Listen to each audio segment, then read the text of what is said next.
Again, dangerous book hauls, science fiction, reference books, paperbacks, but mostly hardcovers. Oh joy.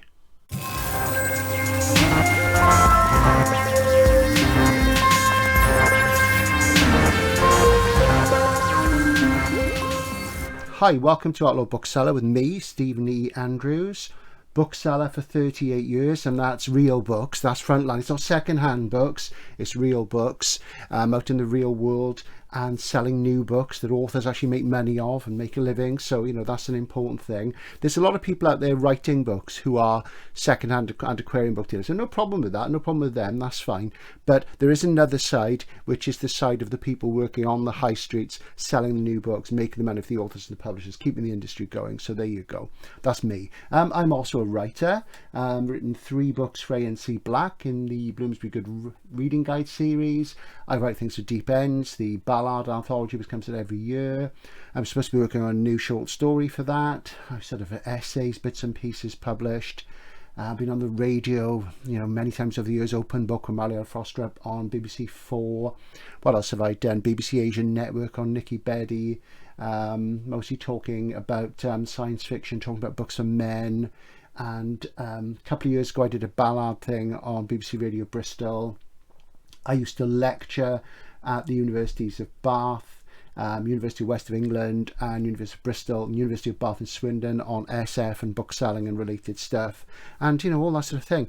I don't really sort of do that sort of thing anymore. So step back. I work sort of part-time now, and I've devoted myself to YouTube because it doesn't give you any time for anything else. There's so much going on. I'm uploading a video in the background. My computer's going to tell me it needs to restart, which is really annoying. I don't want it to restart. I want it to do its job. And I'm book hauling like mad. So, you know, you're used to this sort of chaos, but what you get here is content over presentation. The presentation will improve next year. I know I keep saying that, but if you want content, this is the place. The voice of authority in SF, the voice of experience. So what have we got? So today it's a book haul, and it's my last but one book haul of the year. Now I'm saying that, but there will be in December. I'll buy a pile of stuff I've got at work because I buy, you know, payday every month. I buy a few sort of new things which have come in, or things I've ordered specially. So there we go. So what I got here? Well, this is Dangerous Visions and New Worlds, which is a large format, as you see, trade paperback, fully illustrated. There's a hardcover edition, and this came out a while ago, and I thought, can I really be bothered? And it's all about SF between 1950 and 1985, subtitled Radical Science Fiction 1950 to 1985. And I think that's a good point. For me, the best science fiction is between 1950 and 1990. And so there's a lot of new wave stuff in here. It's a collection of essays by different people. Most of them are unfamiliar names. Had I known this was coming, I just sort of tried to get something in there because, you know, I have my thing to say about new wave, as you probably know if you watch the channel. But I got this the other day because it's quite pretty, and it is good. There's a few factual errors in there, simple things like this one essay where the guy recounts the plot of Day of the Triffids, and he gets it wrong. He says, you know, he does the sort of meteor shower, comet debris thing, and it's not that at all. It's a satellite weapon. When you read the text closely, you realise that it's not just a genetic engineering of the Triffids. The other novum in the story is that there's a satellite weapon that's gone off, and that's what blinds everybody. So, you know, Wyndham was ahead of his time. That was the early 50s. So there you go. That's something that doesn't get thought about and doesn't get mentioned. So there are a couple of factual errors, but it's a nice book, illustrated, 28 quid in paperback, quite expensive. The hardcover's a lot more. But if you want to sort of beef yourself up on new wave, then it's really good. It's also good about some of the sort of pulpier things which are in the background, sort of sex and SF, those sort of things, more of the exploitation stuff, which is great for vintage paperback collectors. So it is worth getting, even if, like me, you've read tons and tons of SF reference books. So very good.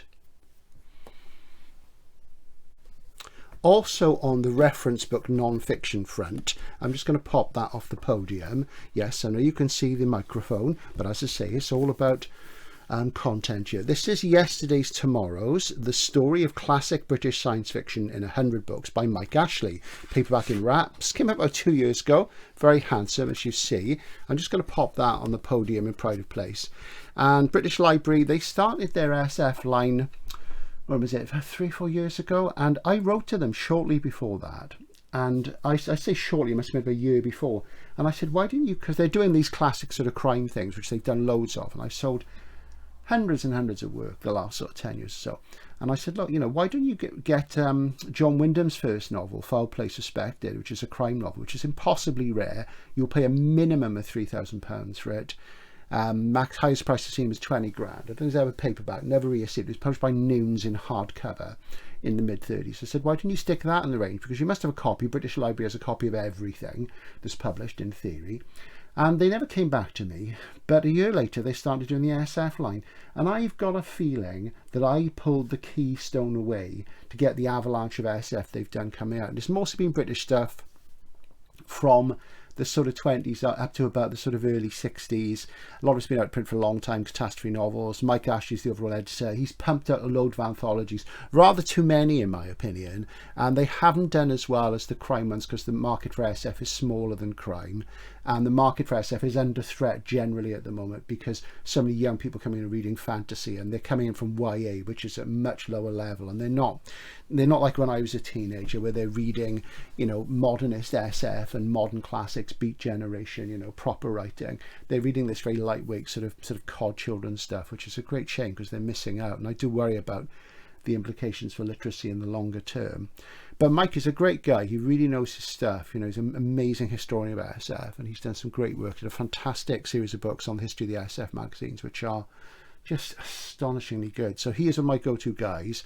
This goes from about 1870 to about 1965. There's lots of really obscure stuff in here, and as I say, I do know my stuff. I've read loads of reference books. I've written, you know, a sort of 100 SF book myself for NC Black 100 must-read science fiction novels. But I'm always interested in what other people have to say, and there's quite a lot of obscure stuff in here. And this reminds me of back about 12 years ago, maybe a bit longer, Nick Renison and I were going to do an anthology which would have been called something like Steampunk Rivals, I think was the title we were going to give it, and it was going to be all sort of British SF from about 1880 to about 1925, which was out of copyright and obscure. We started to put it together, and No Exit Press were going to issue it, and it didn't happen because the financial crash happened and the bargain chain called The Works went to the wall. Now, if I've told this story before, do forgive me, but it's just coming into my mind, and I'm aware that not everybody watches all the videos. And The Works were going to buy a third of the print run from No Exit Press straight away, firm sale, and that would have put the book instantly into profit. So we would have been instantly at the royalties. Ian Mills, the publisher, would have been instantly in the money. But because The Works went to the wall temporarily into a sort of administration, the deal was cancelled, so we never finished it. It's a great shame. So there you go. I never got my name on anthology. Maybe it'll happen yet. I do have a couple of ideas for anthologies, and I do have plans, so maybe in the fullness of time we'll see.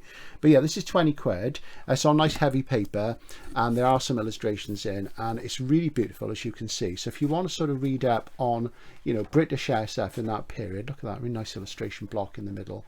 Some nice plates in there of things like Sarban and J.B. Priestley. You know, this is really excellent. So yeah, you can't go wrong. I've not read it cover to cover yet. I've just flicked through. It's the sort of thing I will just pick up and flick through and read the stuff I don't know about and sort of check some of the facts, because Mike is on it. He's the man. Well, beyond that, for me, one of the most exciting new SF novels this year has recently come out a couple of weeks ago in B format, paperback original.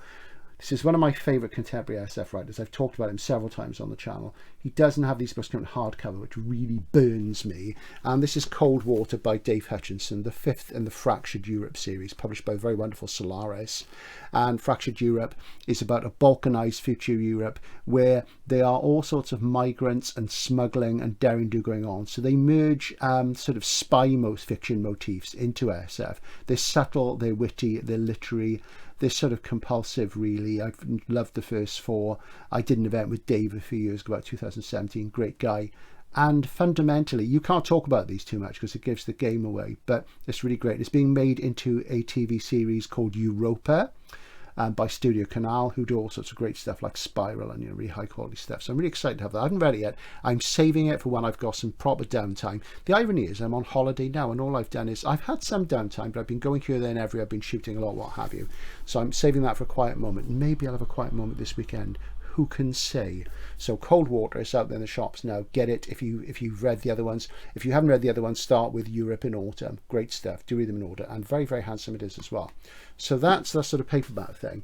But this haul, really, I called it Again Dangerous Book Hauls, because I did one the other day called Dangerous Book Hauls, and this one is bigger, and I just want to look at some sort of hardcovers. And I called it that because in tribute to Harlan Ellison, really, because I did a video about Harlan recently about The Beast Who Shouted Love, and I'm a big fan, and I've actually got some Harlan Ellison books in this haul, but we're going to zip through them. So this stuff didn't all come together. There's a couple of bits and pieces I picked up, one of them a few months ago, and I just forgotten about them, so we'll just go through them.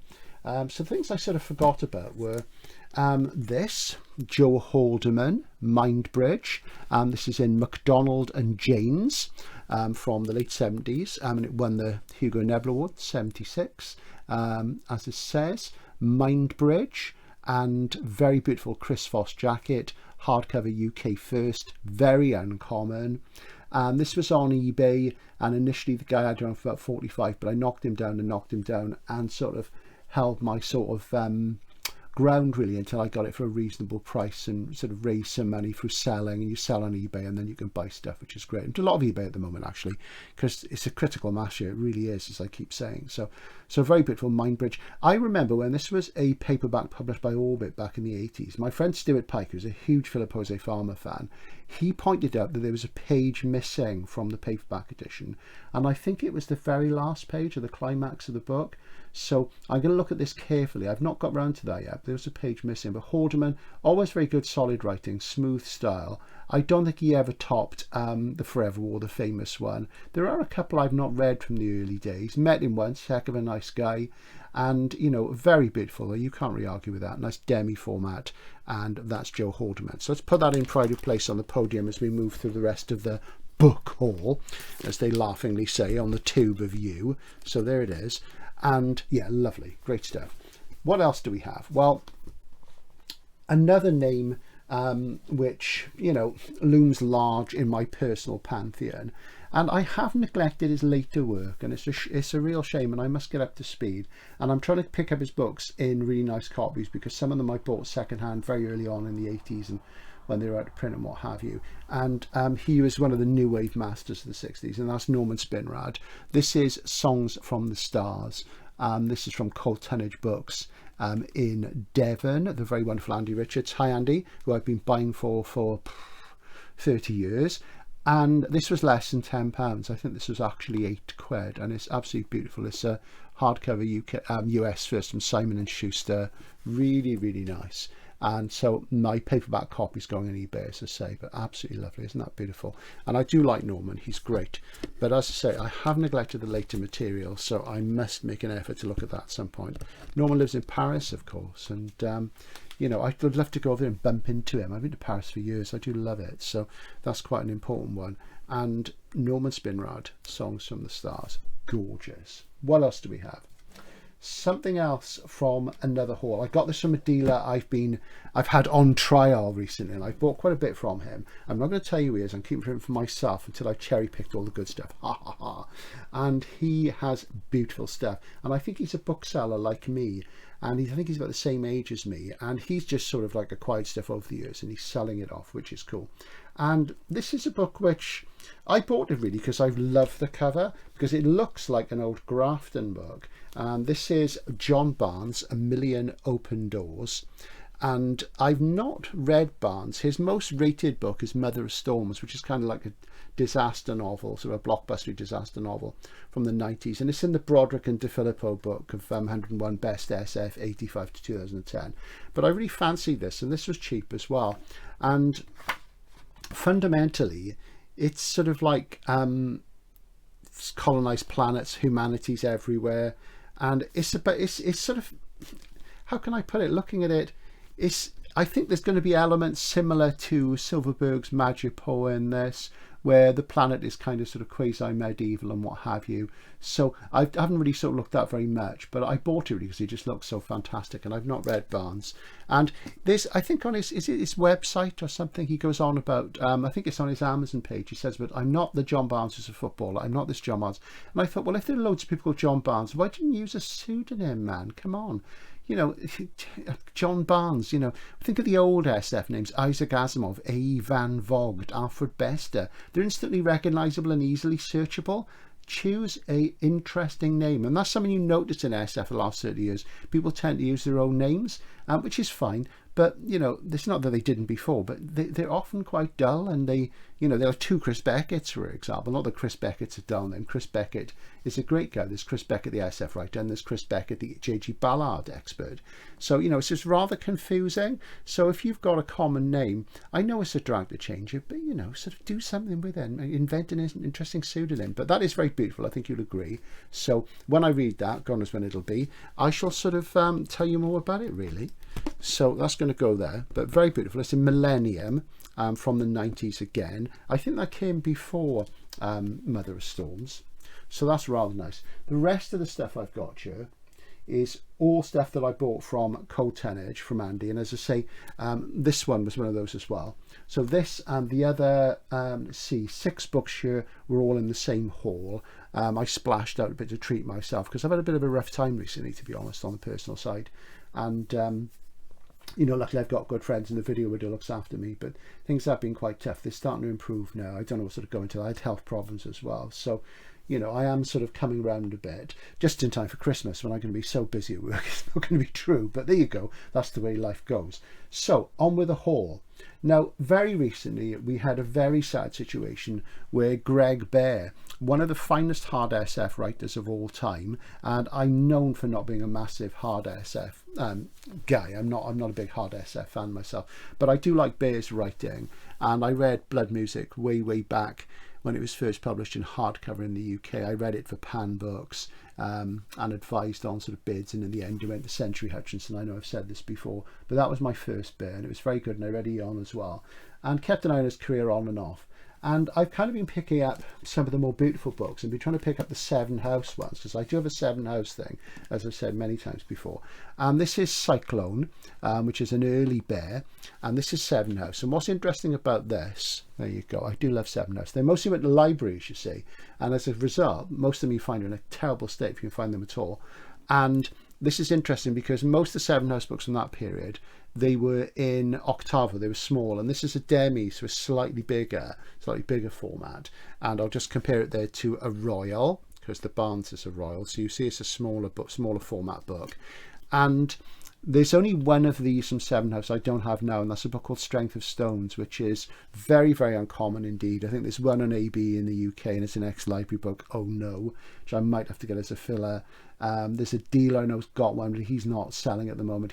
I think he's not well, and he wants quite a bit for it, which is a shame. So that's the only one. And it's got a great sort of jacket as well. I think it's a Foss jacket, but isn't that absolutely lovely? Really great. So nice. And again, I got that from Cold Tonnage, and it's very reasonable. It was certainly less than 20 quid, maybe even less than 15, I can't recall, but absolutely gorgeous. So my sort of Bear Seven House thing, I'm one book away. He did 4 books for Seven House, so I'm almost there now, which is great. And this is a later one. This is from, I think, the early 90s, and I think this one, the Hugo and Nebula. I haven't done the research, you know what I'm like, you can look it up for yourself, as they say. And 1993, and this is Moving Mars, and this is in Tor. Very beautiful. And I think there was a limited edition of this in the UK from Golags. At some point, I'll get my friend Graham to show you his complete Bear collection, which is really quite something. And so I'm not big on sort of hard SF generally, but this is a really substantial book. And I did a video about a year ago called The Airy Syndrome, my top 5 Mars novels, and it wasn't very well shot. It was when I was still trying to conquer the sort of light problems and things, so I may redo that.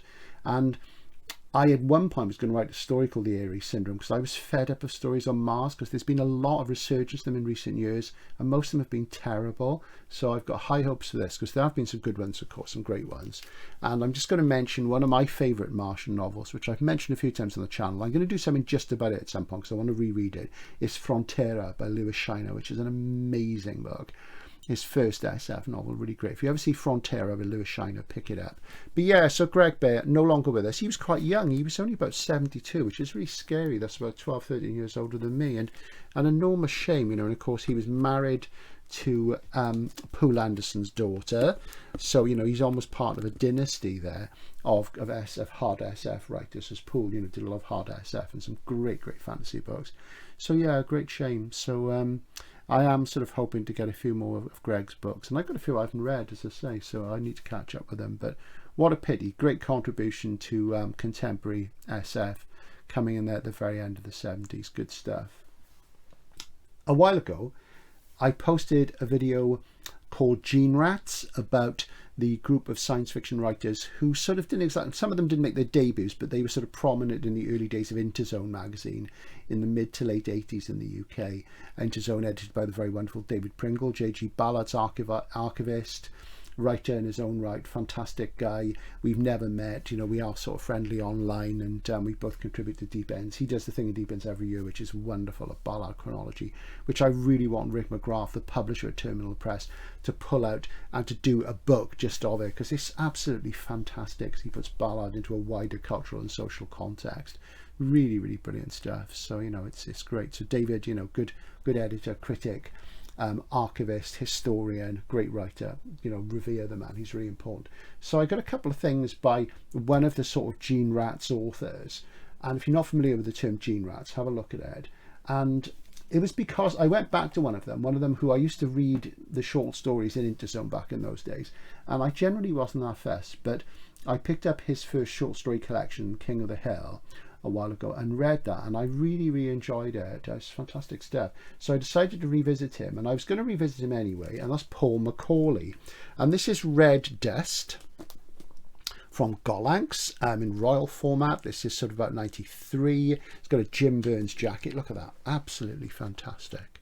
I was hoping to interview Jim for the channel because he's not far away from me, but he doesn't seem keen at the moment, which is a shame. Maybe I can talk him around. I think he sort of feels probably that he's got nothing to sell, you know, because he's not sort of selling sort of stuff to as book jackets anymore, and you know, he's retired and stuff effectively now. But he always comes across as a great guy online. I have met him once or twice at cons and what have you.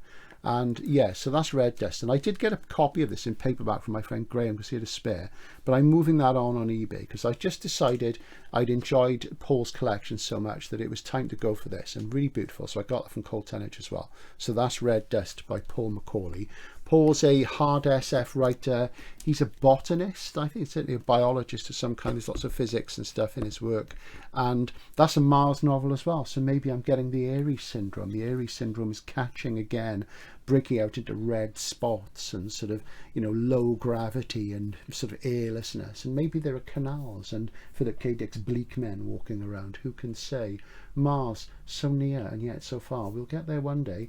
Will I get to see it? I don't know. I think it's going to be more difficult than people think, but there you go. Calcium loss, all that, good distance away, everything. We'll see. Also from Paul, I decided to get this, Pascale'S Angel, which is generally regarded as one of his finest novels. And this is an alternate history. It's set in the Italian Renaissance. I love all stuff Italian, as those who watch channel know. It's Gollancz again. And again, this is mid-90s. Let's have a look at it. And what date is it? 1994. It's Florence, it's 1518, and I think really what happens is Da Vinci has managed to sort of go beyond his prototypes for sort of parachutes and flying machines and what have you, and this all actually happened. So that's a very interesting alternative history, and I'm really looking forward to that because I do love Italian fiction. I like Italian historical fiction, Italian crime fiction. Italian SF is really hard to find.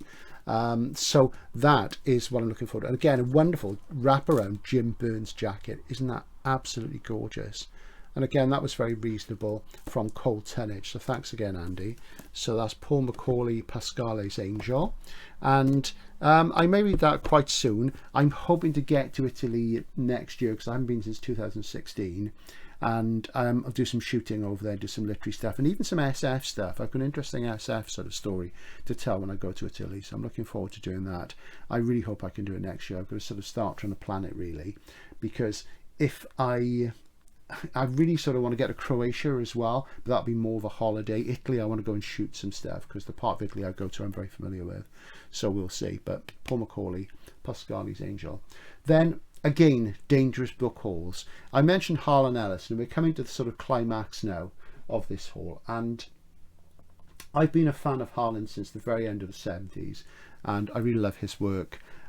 And I know he divides people. I know some people find it very difficult, other people find it very charming. Jim Goddard, the legendary publisher at Kerosena and a collect and legendary SF, and said that he found Ellison charming. Different things. I'd never met him, sadly. I wish I had, because I just loved his short fiction, particularly the stuff in Beast of Shouted Love, Deathbird Stories, really great stuff. I absolutely loved that. So every now and again I try and pick up an Ellison I haven't got, and I've managed to get 2 from Cold Tonnage. And this is the Harlan Ellison Horn book, which I've been thinking about for years. It's a collection of essays, and who's this? That Fantasia Press. Let's have a look. I think this must be Fantasia Press. Let me just see. Let's have a look. Fantasia stuff is nice. Yeah, and it's signed by Ellison. There's the signature just down there. Penzler Books. Penzler. I wonder if it's anything to do with Otto Penzler. Otto Penzler is sort of a major anthologist in the world of crime fiction. Guy who really knows his stuff. He's like the American equivalent of Maxim Jakubowski, except I think he's older. I guess he's sort of in the lineage of Anthony Boucher, I suppose, which reminds me I want to get that Nesfa Boucher, A Complete Werewolf, or whatever it is. I'll get that at some point, because I'm really missing that collection. But yes, essays, nice and chunky. I love Harlan's polemical work, really, really like it. There's like a little comic strip in there, something. Oh, that's interesting. So another, and I've got quite a few signed Ellisons, so I was a joy to have more. So I think Andy did that quite a while, so I thought I'll snap that up while it's still there, because he's no longer with us. It's such a shame. Then the climax of this haul, let me just move Paul for the climax of the haul. My gosh, we're versifying, how terrifying. Notice I didn't say poetry. Just because something rhymes doesn't mean it's poetry. Resonant verse is all very well and good. If you can do assonant, where the endings of the words have an affinity but don't fully rhyme, I think that's more interesting. Assonance, something to go for if you're writing poetry. Well, this is a big book, as you can see. This is a book which I first bought in trade paperback way back in, when did it come out? I'm going to hide it from you because I want to look at the date. Hang on, let's just have a look. Compliment slip from Cold Tonnage there. Great stuff. And let's see, when did it come out? 1985. So I've got the paperback about 86. And I never liked the paperback. It was a hideous, had a different cover to this. I can't think who published it. It was an American import. I don't think this book ever had a UK edition. And this is Medea, Harlan's World. Or Medea. Let's say Medea. Medea. I don't know enough about Greek, but of course Medea was the girl that Jason from the Argonauts met on Colchis.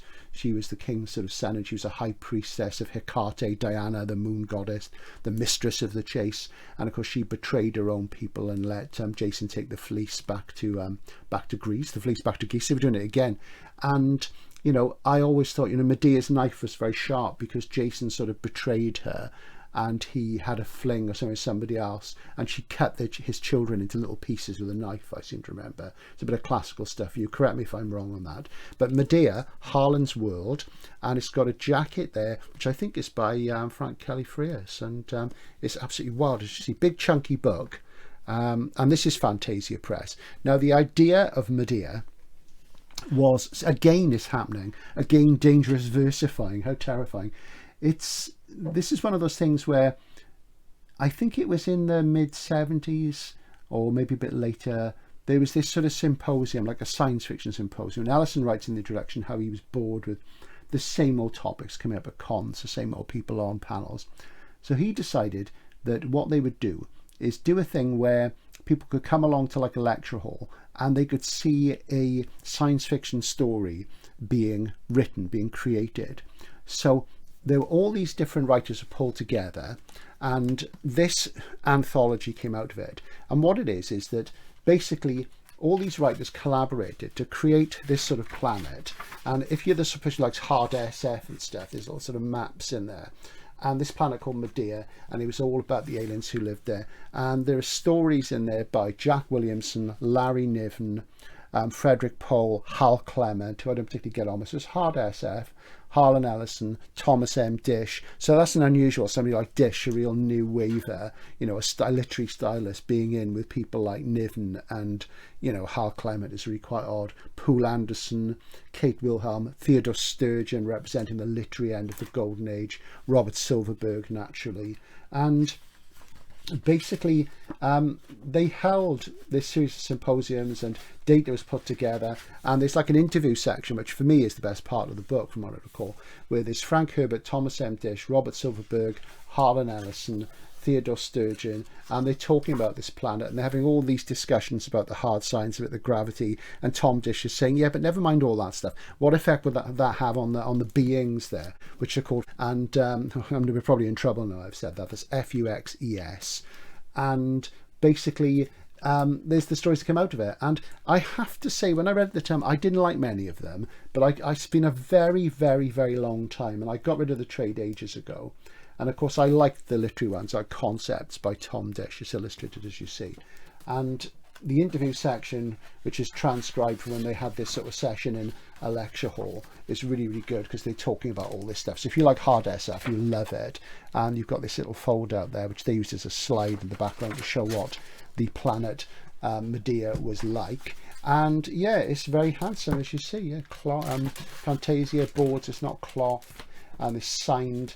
This was a bit more expensive, but I thought I've got to have it because it's such a handsome book, and I haven't read it for years, and I know I will revisit it. So that's Medea, Harlan's World. And I think they were hoping that it would become kind of a bestseller, but I don't think it happened. I think it was a bit of an unwieldy concept. It's shared world, obviously, is what you call shared world anthology. But as I say, I don't think there was ever an edition in the UK. So that's Medea, Harlan's World. So that is the last but one big SF book haul for this year. Very handsome, I hope you'll agree. The next one, which is coming a few days after this one, the last dangerous book haul, Zardoz Books, aka All You Need Is Books. They trade from a website called zardozbooks.co.uk. They don't allow the general public in. It's a warehouse in the middle of nowhere in Wiltshire, and I did a visit there a little while ago, and that was a world first exclusive shoot. Nobody had ever shot any moving pictures in there before, so it was the first time. Just a few days before this, my friend Jules Burt and I went there, and we both shot again. Jules has popped his video up. There's a great interview with Maurice Flanagan, the owner of Zardoz there, and I did, you know, quite a big sort of haul, and that's coming up in a few days, and that's the last dangerous book haul, and it'll come after this one. There's lots of paperbacks mostly, but it'll be good fun because there's a travel element as well, and you get to see me shopping at Zardoz, and it's a better video than the first one, I think, because the first time I was really rushed. On this one that's coming up, the last dangerous book haul, it was a lot more relaxed, and because Jules was sort of doing stuff, I was able to take it easy after I did some shooting and do some proper shopping, and it was a joy. So there we go. But you can't keep doing book hauls all the time. You reach a critical mass. You can't keep spending money unless you're loaded, and you know, you set your own rules about collecting. That's the thing. So I set mine. So so that's the end of this book haul. Thanks to everybody who's subscribed, like, comment. Super thanks if you want to support the channel. We don't do memberships or Patreon or anything like that here yet. Still thinking about it. The super thanks has been great. So if you just want to tip me a quid, 2 quid, a fiver, a tenner, whatever you want, and even if you don't want to, that's not a problem. I'm always grateful to be watched, and you know, the subscriptions going up here, and it's hard work, but it's good fun as well. And I hope that, you know, my love of vintage SF, as I guess it is, and contemporary, and the conceptual sides that I try and cover to get people thinking more about what they're reading and why they like SF go down well with you. And you know, I'll always show you beautiful books as well. So this is Stephen Andrews signing out for now. Have a great weekend coming up, and I'll see you soon. Bye for now.